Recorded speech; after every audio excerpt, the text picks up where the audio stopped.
wanted to tell you that it's okay to hurt. Like, it's okay.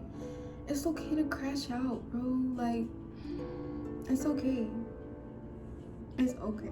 And where I am in life, when it comes to everything that I've been through recently, it's just kind of contradictory because I kind of don't care about it no more. But it took me to feel, to cry, to scream, to crash out in order to get to where I am now. Funny enough, I would like to show you guys some of my journals that you see me crashing out in. Oh, it's falling apart. My old best friend gave me this. I still use it.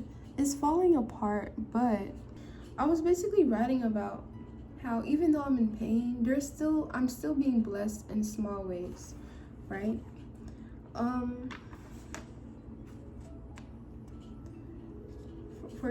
Here's something else.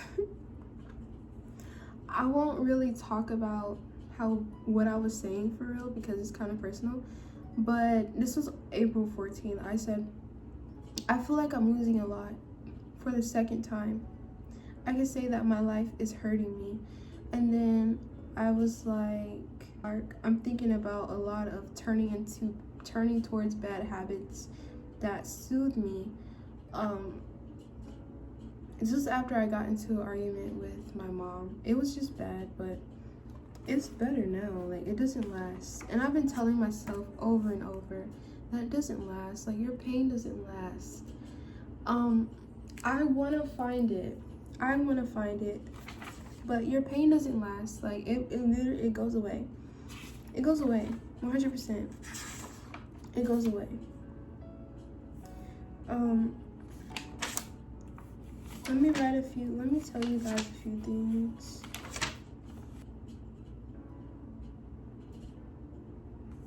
Also want to mention, this is something that I wrote here. I said, I believe there's no true way to elevate mentally. No steps, no rules, just allowing life to pick you up and take you places. You develop a sense of new perspective, lessons, and most importantly, a new mindset throughout the process. So stop thinking about certain ways to level up. Just allow life to push you. And while you're being pushed, you're just going to experience and learn new things. Like, people think there's a process of healing or getting over something. It's not. It's really not.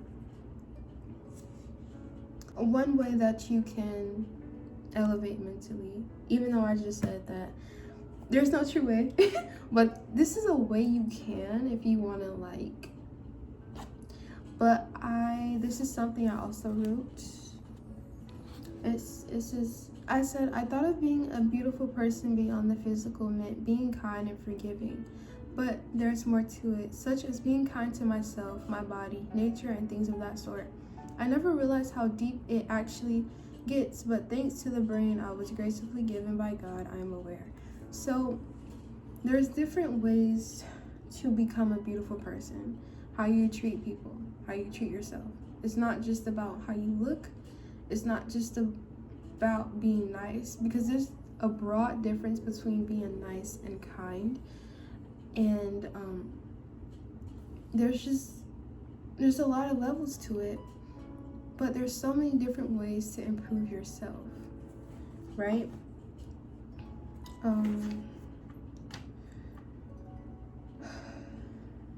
There's another way. I called out my bad behavior and I was aware of my negative traits that I had about myself. February 3rd, 2024, I said, I'm realizing a lot about myself in this current time period. A lot of inner conflict and negativity and jealousy, sluggish habits, people's approval, attention seeking, and things of that matter. I truly need to look within myself. There's a lot not right about me, and I understand that I was not put here to be perfect. I was put here to experience life, but I should learn to be beautiful beyond the physical. My inner self is so rotten and moldy. Dramatic. But that's how I felt. Like, that's how I felt. So acknowledging your bad behaviors, acknowledging your good behaviors is like a yin and yang. You can't acknowledge your good without acknowledging the bad, right? So yeah, this one is a sketchbook for my sewing, but I turned it into like a mini journal. Here's a good one for people that feel like people that are going through heartbreak. Here's something that I wrote. I said, after everything, I felt unimportant or unworthy. But Lord knows how important I am to people. It's confusing when a person breaks you down, but you realize you are truly never broken when you start to choose yourself. People want to make you hurt like them, but don't let them, because you know who you are, who God says you are. Instead, pray that those who hurt you feel peace, so that they may never ever hurt you or hurt people like that again. And I wrote a verse down, but I realized I wanted to pray for people's peace of mind, because I don't want people to experience what I did, right? It's like, yeah, but they deserve the worst, they do. But we're not, that's not up to us. Like, they're gonna get their karma, trust. But here's another thing. I said, my heart is so broken, my spirit was crushed, and my light was dim. I never knew a person could make you feel that way. Of course, I love them, but what about Ariana? What about getting what you deserve and not what you want? God told us to never look back. God has given me a new life, so my ultimate sacrifice is the things that don't serve me anymore. It hurts so much that I forgot who Ariana was. She's firm, gentle, courageous, beautiful, willing, smart, weird, silly, loving, understanding. I lost myself trying to find them. I understand the truth and comprehension. And if it takes me to suffer a bit to achieve greatness, so be it. So I was basically saying how when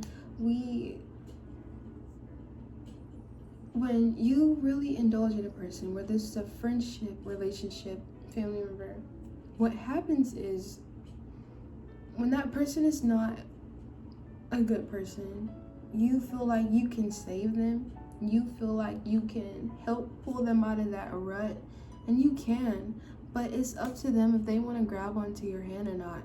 And what was happening to me was that I was pulling this person out of the rut, but they were smacking my they were constantly smacking my hand away. They didn't want help. Some people don't want help. Some people can't recognize that they need help. So when you say, hey, I'm gonna help you, some people take advantage of your help. Some people take advantage of your kindness. And I was watching a video with Erykah Badu and this other young lady. Her name, she made a song called 3 a.m. It was a nice video.